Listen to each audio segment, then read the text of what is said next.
데이터 과학, 데이터 과학이란 세 번째, 데이터 과학의 단계에 대해서 알아보도록 하겠습니다. 자, 데이터 과학을 수행하려면 어떠한 단계를 거쳐서 수행을 해야 될지 어떤 그 하나하나에 대한 요소들을 살펴보도록 할게요. 데이터 과학 단계는요, 첫 번째로는 문제 정의, 그리고 목표를 설정하는 이런 계획의 단계가 있습니다. 그리고 데이터를 획득하고 수집하는 단계를 거쳐서 데이터를 준비하는 단계로 이어질 수 있고요. 그 다음으로는 데이터를 탐색하고 분석하는 단계를 거칩니다. 그리고 데이터를 표현하거나 데이터를 시각화하는 단계를 거쳐서 그 모델 개발 및 학습, 다음으로는 모델 구축 및 자동화, 이렇게 각 단계를 나열할 수 있겠습니다. 자, 그럼 첫 번째로 문제 정의 및 목표 설정, 이거에 대해서 알아보도록 할게요. 자, 문제 정의, 목표 설정, 문제를 정의한다. 자, 여기엔 뭐가 필요하냐면요, 요구사항 분석이 필요합니다. 과연 이 요구사항이 무엇이고 여기에 대해서 뭐 어떤 걸 우리가 문제라고 정의할 수 있는지, 그리고 그에 따른 자료 수집 및 분석이 필요하겠죠. 그리고 문제를 정의하는 문제 정의서, 그리고 요구사항 분석서, 이런 문서들이 이때 산출이 되어야 합니다. 그리고 이제 목표 설정을 할 수 있겠죠. 계획을 좀 세워보고요.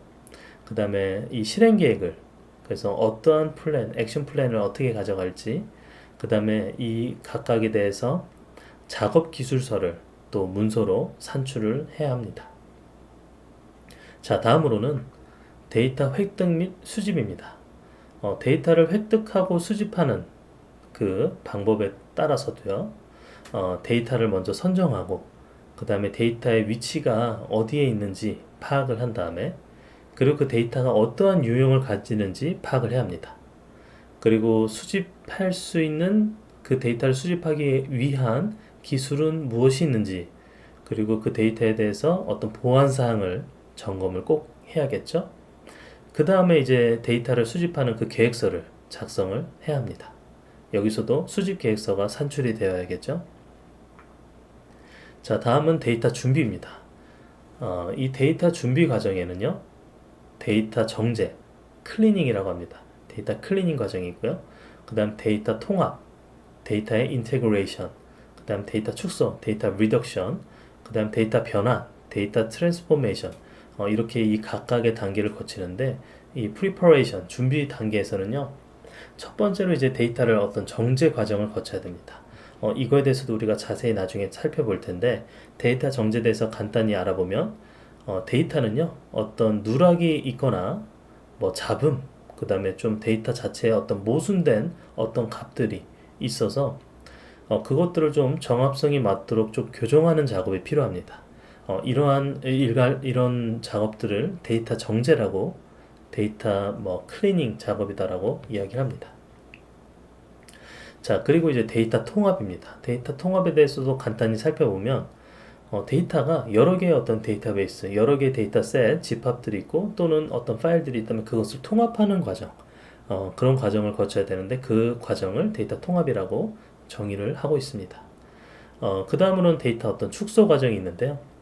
데이터가 너무 커서 거기에 대해서 어떤 샘플링만 하거나, 혹은 데이터의 어떤 차원을 축소시키거나, 혹은 이제 데이터의 어떤 피처, 특징을 선택하거나 추출해서 데이터의 크기를 좀 줄이는 작업을 하는 것을 데이터 리덕션이라고 합니다.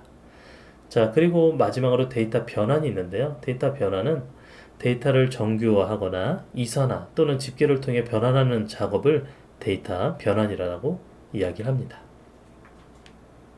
자, 그리고 그 다음 단계에 데이터 탐색 및 분석이 있습니다. 자, 데이터를 탐색하고 분석하는 과정도 어떤 단계가 필요한데요. 이제 데이터 분석에 대한 어떤 계획이 먼저 필요합니다. 그리고 데이터에는요, 그 데이터를 설명하는 데이터의 데이터, 즉 메타데이터가 들어가 있는데, 그 메타데이터를 분석하는 과정이 필요합니다. 자, 데이터를 설명하고 있기 때문에 메타데이터를 분석해서 그 데이터가 어느 정도의 양을 가지고 있고 어떠한 속성들로 구성이 되어 있고 이 데이터가 어떤 목적 때문에 이루어져 있는 그런 데이터구나 라는 걸 알 수 있겠죠. 그 다음으로 이제 통계적인 분석을 거칩니다. 그래서 우리가 그 데이터가 어떠한 뭐 분포를 가지는지 이런 간단한 어떤 통계 분석을 통해서 탐색하는 과정을 거치고요. 그 다음에 이 데이터에 가지고 있는 어떤 불확실성을 정량화하는 이런 단계가 필요합니다. 좀 이제 데이터 자체가 우리가 이제 좀 뭐랄까 탐색하는 과정에서 어떤 불확실성이 존재할 수 있거든요. 그거에 대해서 정량하는 과정을 거치고요. 그 다음에 특징 값을 추출합니다. 그래서 이거를 feature extraction, 특징 값을 추출한다 이렇게 얘기하는데 우리 그 features에 대한 내용도 추후에 다시 좀 자세히 살펴보도록 할게요. 자, 그리고 이제 데이터를 평가하는 과정을 거칩니다. 데이터가 잘 구성이 되어 있는 데이터인지 그 데이터 자체를 좀 평가를 하고요. 그리고 이제 데이터 분석에 대한 어떤 리포트가 마지막으로 문서로 산출이 되겠죠. 자, 그 다음에는 데이터 표현 및 시각화가 있습니다. 데이터 표현, 데이터를 이제 그 데이터 리프레젠테이션이라고 그러고 데이터 시각화, 데이터 비주얼라이제이션 이런 용어가 있습니다. 자, 이거에서도 어떤 단계를 거치는데요. 자, 처음에 데이터 분석, 우리 메타데이터가 있다고 그랬고 데이터 차원이 무엇인지, 그 다음에 데이터 관계가 어떤지를 분석을 해야 됩니다. 즉 데이터 분석을 통해서 우리가 나온 어떤 결과들이 있겠죠. 그리고 데이터 표현과 그 시각화를 위해서는요, 데이터 분석된 결과를 토대로 스토리텔링이 필요합니다. 자, 이 스토리텔링이 이 시각화에서는 또 중요한데요. 어떤 식으로 어떤 스토리를 가지고 이 데이터를 시각화해서 보여줄지를 미리 계획을 세워야 됩니다. 그래서 스토리 계획이 필요하고 그리고 유의미한 정보를 정의를 내려야 됩니다. 내가 지금 이 스토리텔링에서 어떤 유의미한 정보를 도출해서 설명을 해줄 것인지 미리 이렇게 정의를 해줘야겠죠. 자, 그 다음에 시각화 기법을 선택해 줘야 됩니다. 내가 이 데이터에 대해서 어떠한 시각화 기법을 선택하는 것이 가장 좀 이 설명력 있고 유의미한 어떤 정보를 표현해주는 그 기법, 도구가 될지를 선택해 줘야 되는데 데이터가 텍스트냐 혹은 시간, 분포, 관계, 비교, 공간 이렇게 데이터의 어떤 특성에 따라서 어떠한 시각화 방법을 정할지를 선택해 줍니다. 그 다음으로는 디자인이 있어요. 이 보여지는 거기 때문에 이 디자인이 굉장히 중요한데 데이터가 아무리 훌륭하고 또 스토리가 다 구성이 돼 있고 적절한 시각화 기법을 선택했다 하더라도요, 그것을 보여주는 걸 어떻게 보여줄지가 또 중요한 요소가 됩니다.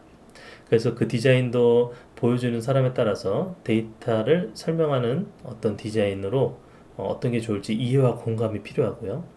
그리고 되도록이면 이 디자인은 심플하게 하는 것이 좋습니다.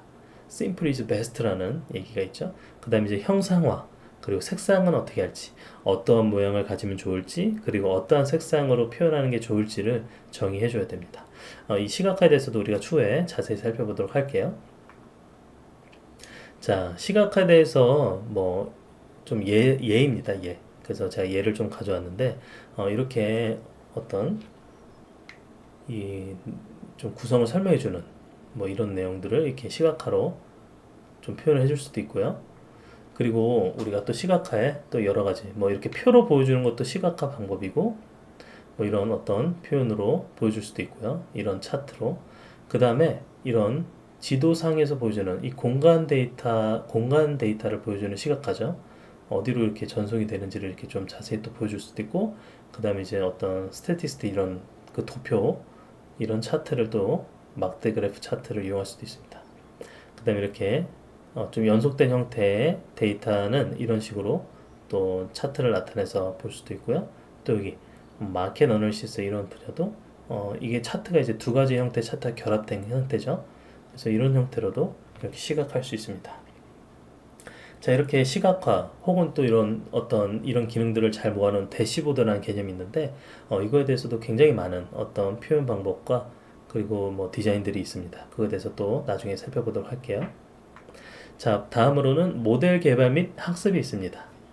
자, 모델을 개발하고 거기에 대해서 이제 또 학습을 수행하는 이런 단계를 거쳐야 되는데 처음에 우리가 거쳤던 어떤 데이터 준비 단계가 있었잖아요. 그 데이터 준비를 이 모델 개발을 위해서 또 특징을 추출하거나 데이터를 분리하고 검증하는 과정이 필요합니다. 자, 모델에 어떠한 데이터 특징을 추출해서 넣을지 그걸 선택을 해줘야 되는 거고, 그 다음에 모델을 위해서 데이터를 분리할 필요가 있는데요. 이 모델 학습에는 트레이닝 데이터, 테스트 데이터, 그 다음 밸리데이션 데이터 이런 식으로 데이터를 분리를 시킵니다. 그렇게 해야지만 이제 학습을 할 수 있기 때문이죠. 그 다음에 그 데이터가 잘 되어 구성이 되어 있는지 그 베리피케이션 하는, 검증하는 과정이 필요합니다. 자, 그 다음으로는 모델을 생성해야겠죠. 어떠한 모델을 가지고 올까? 어떠한 모델을 설계해 볼까? 이 모델의 어떤 디자인이 필요하고, 그 다음에 피처 익스트랙션, 추출한 특징들을 가지고 어떤 식으로 구성을 할지, 특징 엔지니어링, 그 피처 엔지니어링을 하는데 그 과정이 수반이 됩니다. 그리고 모델의 구조를 정의해야 되고, 그 다음에 목표 변수가 무엇인지, 목적 함수가 무엇인지를 정의를 해줘야 됩니다. 자, 다음으로는 모델 학습이 있는데요. 자, 모델 학습은 그 학습 알고리즘, 그 러닝 알고리즘이 이제 결정이 돼야 되고, 그 다음 하이퍼 파라미터를 정의해 줘야 됩니다. 그리고 이제 학습이 계속 그 이터레이션, 반복이 되겠죠. 그래서 얼만큼 반복할지, 그 다음에 이제 최적화, 오티마이제이션을 통해서 이 모델 자체를 좀 최적화하는, 이 학습을 최적화하는 이런 단계를 거칩니다. 자, 그리고 마지막으로는 모델을 평가하는 단계가 있습니다. 내가 모델을 만들고 그 다음에 학습시킨 이 모델 자체가 정말 잘 학습된, 잘 동작하는 그런 모델인지를 평가해야 되는데, 그래서 그 모델 평가를 위해서 평가지표, 그 다음에 모델 성능을 위한 성능평가, 그리고 다른 모델과의 비교를 위한 비교 분석, 이런 것들이 이 모델 평가 단계에서 이루어져야 됩니다. 자, 그리고 모델 구축 및 자동화입니다. 자, 모델을 잘 만들었어요. 생성하고 학습도 시키고, 그래서 모델에 대한 평가도 마쳤습니다. 그래서 잘 구성된 어떤 모델이 탄생을 했는데, 그 모델이 실제적인 서비스로 이어져야겠죠. 그래서 모델을 서비스하기 위해서는요, 이런 모델이 구축되고 좀 자동화되는, 오토메이션 된 어떤 시스템상에 올라가야 되는데, 그때 이제 필요한 것이 메타데이터를 관리하는 그런 메타데이터 매니지먼트 부분이 필요하고, 프로세스를 관리하고, 그리고 리소스를 관리하는 게 필요합니다. 왜냐하면 이 시스템이 지금 현재 계속 메타데이터가 어떤 식으로 오는지 잘 관리, 변화되는 것들, 이런 것들을 잘 봐야 되고, 그 다음에 처리가 잘 이루어지고 있는지 그 프로세스 관리도 필요하겠죠. 그리고 사용자가 너무 많아서 리소스가 부족하지는 않은지 그런 리소스 관리도 필요합니다. 그리고 그에 따라서 이 시스템이 잘 동작하는지에 대해서 모니터링하는 부분이 필요해서 그 모니터링 시스템도 필요하고, 그리고 실제적인 서빙 인프라를 갖춰야겠죠. 그리고 이 일련의 모든 과정이 자동화, 오토메이션으로 이루어져야 됩니다. 그래서 우리가 뭐 어떤 모델이 나왔다고 치면요, 예를 들어 추천을 해주거나 하는 모델이 나왔다 치면은 맛집을 추천해 준다고 해볼게요. 그 맛집을 추천해 주기 위해서 우리가 모델을 잘 만들었다면 그 모델이, 이 맛집 추천 모델이 자동화된 형태로 시스템 위에 올라가야겠죠. 그리고 그 사용자가 맛집을 이렇게 요청하는, 맛집, 내가 지금 현재 이곳에 있는데 이곳의 주변의 맛집을 알려줘라는 이런 요청이 계속 빈번하게 발생을 하겠죠. 요청이 빈번하게 발생하면 할수록 어떻게 되겠죠? 그 리소스가 많이 사용이 되겠고, 그 다음 그거에 따라서 프로세스 관리를 좀 해줘야겠죠. 자, 이런 일련의 과정, 우리가 구축한 모델이 실제적인 서비스로 이루어지기 위해서 하는 이런 과정으로 해서 우리가 전체 이 데이터 과학에 대한 어떤 각 단계를 하나하나 조목조목 살펴봤습니다.